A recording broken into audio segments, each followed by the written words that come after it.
Assalamualaikum warahmatullahi wabarakatuh. Selamat datang kembali dalam pembelajaran geografi.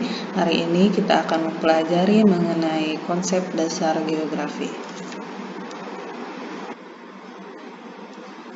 Yang pertama, jarak. Jarak merupakan selisih panjang antara dua tempat. Jarak antar lokasi satu dengan yang lain dipengaruhi oleh bentuk permukaan bumi dan jaringan jalan yang ada. Jarak terbagi atas jarak absolut dan jarak relatif. Jarak absolut merupakan panjang antara satu tempat dengan tempat yang lain diukur dengan satuan panjang yang baku, seperti kilometer, meter. Sedangkan jarak relatif yaitu selisih panjang antara satu tempat ke tempat yang lain menggunakan satuan waktu, hari, jam, menit, atau detik, maupun menggunakan satuan panjang yang tidak sesuai dengan standar. Berikut adalah contoh dari konsep jarak dalam geografi. Dalam gambar ini, kedua titik yaitu berada di Chong'afi Mansion dan Istana Maimun. Jarak antara Istana Maimun dengan Chong'afi yaitu 1,2 km. Itu disebut jarak absolut. Sedangkan jarak relatif yaitu ada yang 3 menit, ada yang 16 menit. Konsep geografi yang kedua yaitu adalah lokasi.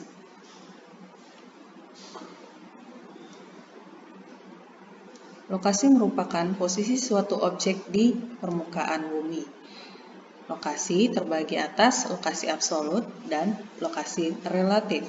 Lokasi absolut yaitu lokasi yang berdasarkan garis lintang dan garis bujur, sedangkan lokasi relatif adalah lokasi yang didasarkan oleh objek atau kondisi lingkungan di sekitarnya. Jika kita lihat pada gambar, maka yang di garis bawahi merah dan garis bawah kuning merupakan lintang dan bujur dari kantor pos Kota Medan. Sedangkan lokasi relatifnya yaitu ada Lapangan Merdeka, ada Grand Ina Medan, ada Kantor Perwakilan Bank Indonesia, dan ada PT Telkom Indonesia. Ketiga yaitu pola. Pola merupakan kecenderungan suatu objek di permukaan bumi yang menyesuaikan dengan kondisi alam di sekitarnya. Faktor morfologi atau faktor alam bukan merupakan faktor yang mutlak yang membuat suatu fenomena geosfer membentuk pola tertentu. Faktor aktivitas manusia juga memberi pengaruh pada terbentuknya pola keruangan. Pada gambar berikut ini dapat kita lihat faktor morfologi dan faktor aktivitas manusia yang membentuk pola tertentu di permukaan bumi. Yang pertama adalah pola teratur yang kita lihat di komplek perumahan. Sedangkan gambar yang kedua adalah pola yang berliku-liku yang kita lihat di sungai. Selanjutnya adalah aglomerasi. Aglomerasi merupakan pengumpulan atau pemusatan dalam lokasi atau kawasan tertentu dengan latar belakang adanya unsur-unsur kesamaan yang lebih memberi dampak positif. Pada gambar berikut, yaitu contoh dari pengumpulan atau pemusatan lokasi kawasan industri. Gambar yang kedua menunjukkan aglomerasi dari masyarakat keturunan India yang ada di Kota Medan, yang kita kenal dengan Kampung Keling atau Kampung Madras. Morfologi. Morfologi berkaitan dengan bentuk muka bumi sebagai hasil tenaga endogen yang bersifat membangun atau membentuk permukaan bumi dan tenaga eksogen yang bersifat merusak atau mengubah bentuk muka bumi hasil tenaga endogen.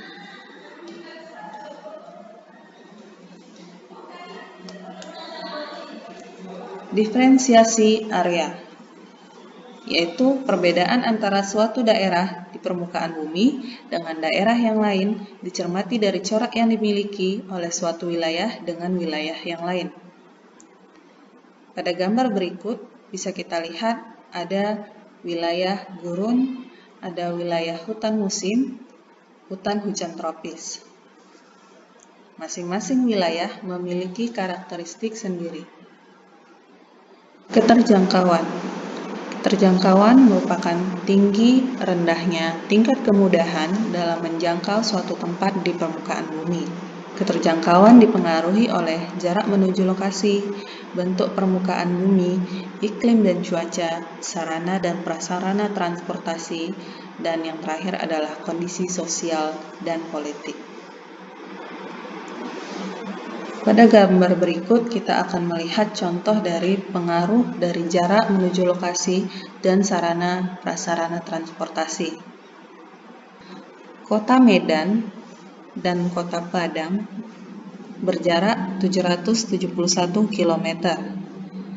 Jika kita tempuh dengan menggunakan mobil, maka waktu yang kita butuhkan adalah sekitar 18 jam. Dan jika kita menempuhnya dengan pesawat, maka kita hanya membutuhkan waktu 1 jam.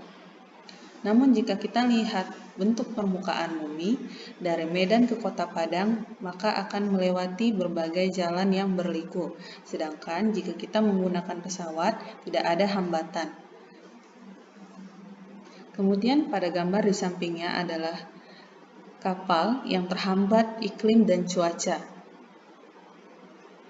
Jika iklim dan cuaca mendukung untuk melakukan pelayaran, maka kita akan mudah mencapai suatu tempat.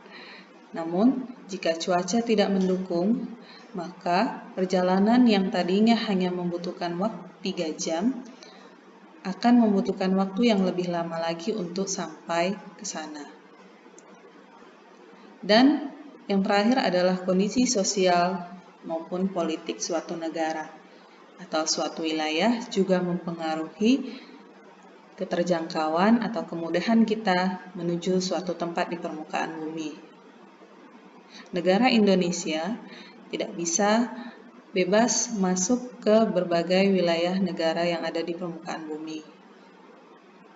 Ada yang membutuhkan visa untuk masuk ke wilayah tersebut, itu pun ada yang diizinkan atau tidak diizinkan. Kondisi ini berkaitan dengan sosial dan politik yang terjadi antara kedua negara. Konsep dasar geografi yang berikutnya adalah nilai kegunaan. Nilai kegunaan merupakan manfaat yang diberikan oleh fenomena geosfer di suatu wilayah di permukaan bumi sesuai dengan peruntukannya. Keterkaitan keruangan. Fenomena geosfer yang terjadi di suatu wilayah memiliki hubungan dengan fenomena lain di tempat tersebut atau dibentuk oleh fenomena-fenomena lain yang telah terjadi sebelumnya. Fenomena bencana alam yang sering terjadi di Indonesia berkaitan dengan letak Indonesia yang berada di Ring of Fire dunia. Dan yang terakhir adalah interaksi dan interdependensi. Interaksi interdependensi merupakan hubungan antara fenomena geosfer yang satu dengan fenomena geosfer lainnya yang menimbulkan kondisi saling ketergantungan. Kedua wilayah ini saling berinteraksi dan kemudian saling bergantung satu sama lain. Wujud dari interaksinya yaitu masuknya teknologi ke desa, perdagangan, sosialisasi, mobilitas penduduk, dan kegiatan rekreasi.